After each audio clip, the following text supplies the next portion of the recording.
I recently competed in my third Hyrox race and I've gotten so many questions, so let's answer them. Okay, first question. If you're trying to decide what to do for your first Hyrox race, personally, I think doubles is the best experience. With doubles, you and your partner split all of the stations, so you split them up however you want to, and then you do all of the runs together. So with doubles, you get like the full experience. Whereas with the 4-person relay, you only do 2 of the workouts and 2 of the runs. Then obviously solo, you do it all. How long did I train? How did I train? So every time I do a Hyrox, I usually train for like 8 to 10 weeks. The first race that I trained for was doubles, and I loosely followed a plan by a girl named Dominique. I'll tag her below. She's amazing. She's done so many of these races, and she has a bunch of different virtual plans that you can buy.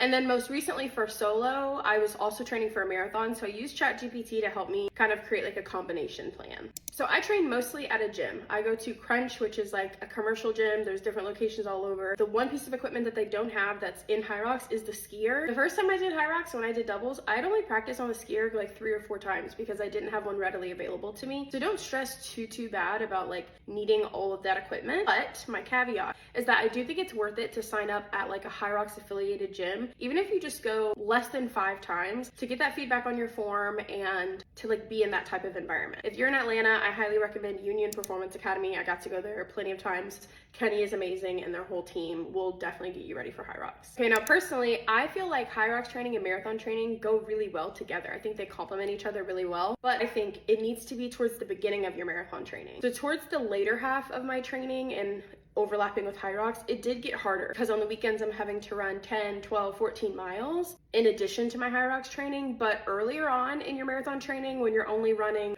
4, 6, even 8 miles on the weekend, it actually can really help and benefit your Hyrox training because Hyrox is a running race. You need to be comfortable with running on tired legs. Gear or outfits or shoes that I would recommend. So the biggest thing with your clothes is you just want to feel comfortable because your body's going to be moving around a lot. So you want to find leggings, shorts that roll up, don't ride up. Personally, this is like my go-to uniform, a cropped workout tank and some really form-fitting seamless leggings. I also have some seamless shorts that I like. I have a bunch of stuff on my Amazon storefront. And then as far as shoes, the biggest thing with your shoes is they need to be good to run in and to do like functional workouts in. So it's important that your shoes have really good grip on them. Puma is like the main partner for Hyrox, and they have this like Puma grip on the bottom of their shoes that's really helpful. I've actually seen videos of people doing Hyrox in other shoes and they're like doing the sled push and like their shoe is like sliding off. Biggest tip for first timers is to take your time. Your heart rate is 160, 170 plus the entire time. So if you come out the gate and you're just